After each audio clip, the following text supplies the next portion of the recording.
तो दोस्तों, आपका स्वागत है हमारे YouTube चैनल पे। यह सन्नाटा गहरा और हवा में खून की बू है और कहानी शुरू होती है जब अंधेरा बोलता है।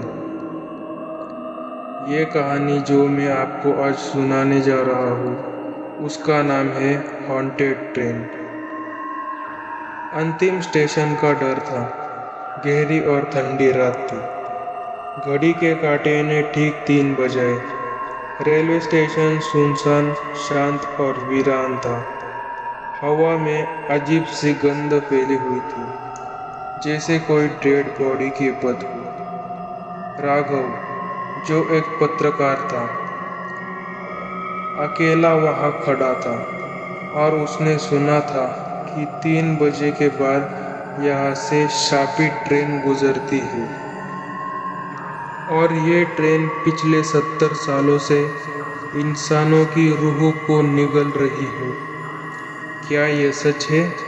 राघव ने खुद से ये सवाल किया और शायद वह इसी की जांच पड़ताल के लिए वहाँ सुनसान स्टेशन पे रात 3 बजे खड़ा होगा। और तभी अचानक एक कर्कश सीटी की आवाज हवा को चीरती हुई राघव को सुनाई दी और ठंड के कोहरे में एक काली आकृति उभरने लगी। और वो ट्रेन थी, लेकिन कोई सामान्य ट्रेन नहीं। उसकी हेडलाइट्स खून से लथपथ और खून जैसी लाल और हल्की रोशनी।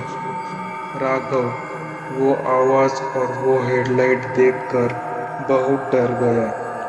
वह ट्रेन थी जैसे मानो उसने अभी अभी लगभग 50 या 100 लोगों को उड़ाया हो और उस पे ताज़ा ताज़ा खून लगा हुआ था। सोचो, रात के 3 बजे हुए हैं और एक भयानक शांत स्टेशन, और ऐसे लग रहा था मानो वो शांतता मार खाएगी। और उसमें हॉर्न की आवाज़ और खून से लथपथ ट्रेन। उस सन्नाटे में सोच के तो देखो कि राघव पर क्या बीत रही होगी।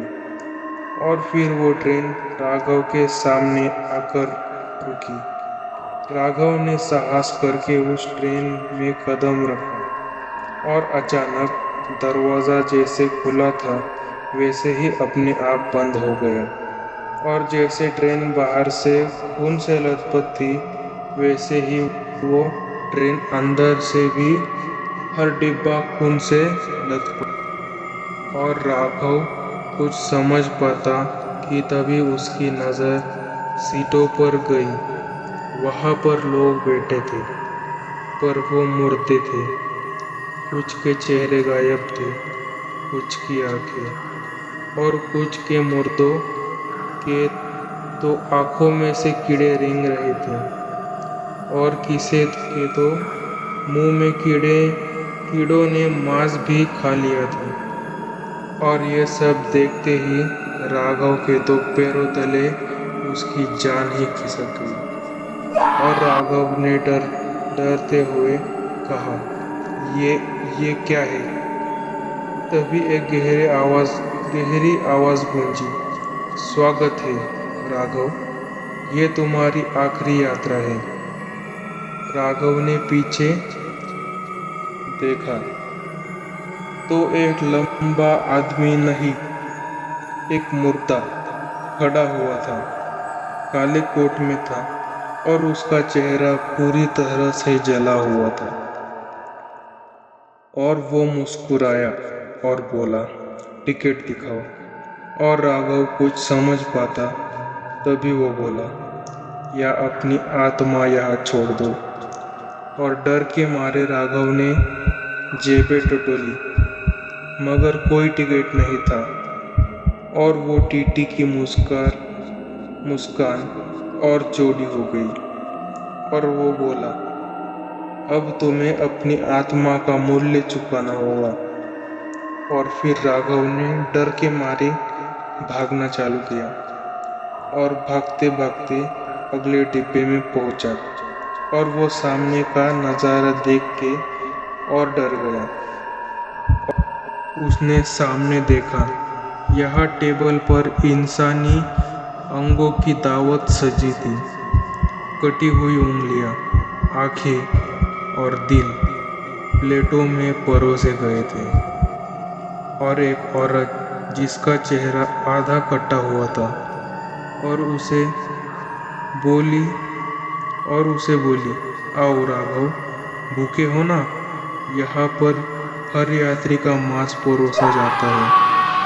राघव ने चीखते हुए दरवाजा बंद कर दिया और अंत में डिब्बे में वो इंजन तक पहुंचा। वहाँ हजारों आत्माएं कांच में कैद थी। वो राघव को देखते ही करहा उठी। तभी टीटी फिर से प्रकट हुआ और बोला, अब तुम भी इनका हिस्सा बनोगे। और राघव पूरी ताकत से चिल्लाया, नहीं। लेकिन ट्रेन ने रफ्तार पकड़ ली थी और इंजन की खिड़कियों में उसकी अपनी आत्मा को फंसा हुआ देखा। राघव की आंखें खुली। उसने खुद को उसी डिब्बे में पाया जहाँ सब मृत यात्री थे, लेकिन इस बार वे उसे घूर नहीं रहे थे और धीरे धीरे हिल रहे थे और उनके सड़े गले चेहरे से काला खून टपक रहा था। और तुम अब हमारे साथ हो, वो एक साथ बोली। आवाज इतनी गहरी और कर्कश थी, कान उसके सुन पड़ गए। और फिर राघव ने घबराकर दरवाजा खोला और भागा, लेकिन हर डिब्बा एक जैसा ही था। हर तरफ मुर्दे, हर मुर्दे की आंखें अब खुली थी। और फिर राघव एक लंबे अंधेरे गलियारे में दौड़ा। वहाँ हर दीवार से चीखें गूंज रही थी, हमें बचाओ राघव, हमें बचाओ। ये समझ नहीं पा रहा था कि ये आवाज़ें कहाँ से आ रही हैं।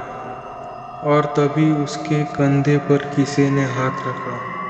राघव पीछे मुड़ा और देखा एक जवान लड़की जिसकी गर्दन आधी कटी थी। और वो बोली, तुम यहाँ फंस गए हो। इस ट्रेन से कोई नहीं बचता और ना ही मैं बच सकी। और फिर राघव ने खिड़की से बाहर देखा और अब ट्रेन पिघले और गर्म लावा के समुद्र के ऊपर दौड़ रही थी। और आसमान में काले धुएं से बने भूतिया चेहरे थे। और अचानक एक विशाल जले हुए इंसान जैसी आकृति इंजन पर चढ़ गई और उसके हाथों में लोहा पिघल रहा था। और वो जोर से बोला, मैं इस ट्रेन का रक्षक हूँ और तुम्हारी आत्मा अब मेरी है। और फिर राघव ने इंजन में फंसी आत्माओं से मदद मांगी और उनसे पूछा, अगर मैं तुम्हें मुक्त कर दूं, तो फिर क्या तुम मेरी मदद करोगे? और हजारों आत्माओं ने एक साथ चीख मारी, हाँ। राघव ने एक लोहे की रॉड उठाई और कंट्रोल पैनल को तोड़ दिया। कांच के शीशे फूटे और आत्माएं बाहर निकली। पूरा इंजन आत्माओं की रोशनी से भर गया और अब ट्रेन रुकने लगी थी, लेकिन छत से खून की बारिश हो रही थी और हर बूंद गर्म और चिपचिपी थी। और टीटी फिर से राघव के सामने प्रकट हुआ, लेकिन अब उसका शरीर पिघल रहा था। और वो बोला, तुमने गलती की, अब ये ट्रेन कभी नहीं रुकेगी।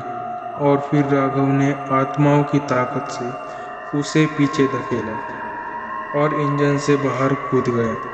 मगर जैसे ही वह जमीन पर गिरा और फिर उसे एहसास हुआ कि यह कोई साधारण जगह नहीं थी। यह एक वीरान स्टेशन था, जहाँ हर तरफ टूटी हुई पटरी और जली हुई बेंच थी।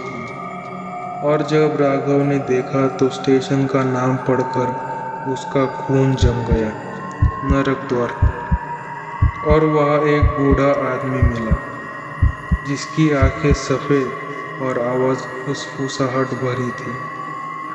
और बोला, तुमने शापित ट्रेन को रोका, लेकिन यह उसका अंत नहीं है। और राघव ने पूछा, क्यों? और वो ट्रेन क्या है? और फिर बूढ़ा बोला, वो ट्रेन मृत आत्माओं को नरक पहुंचाती है, और जिसने उसे रोका वह अगले टीटी की जगह ले लेता है। और ये सब सुन के राघव की सांसें तेज हो गई और बोला, नहीं, मैं वहाँ वापस नहीं जाऊंगा। और फिर स्टेशन के चारों तरफ से लाल धुआं उड़ने लगा और ट्रेन का वही कर्कश हॉर्न सुनाई देने लगा। और ट्रेन आ रही है। और बूढ़ा बोला, अब ये तुम्हारी है राघव। भागने लगा, लेकिन उसके पाँव पटरियों में जाकर जकड़ गए।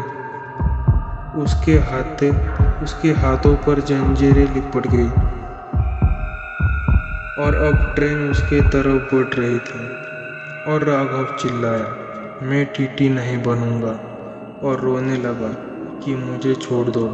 और ट्रेन उसके पास रुकी और दरवाजे अपने आप खुल गए। और अब राघव की बस जान जानी बाकी थी, क्योंकि उसने खुद को ट्रेन के अंदर पाया, टीटी के वर्दी पहने हुए, और उसकी त्वचा राख जैसी हो गई थी और चेहरा विकृत।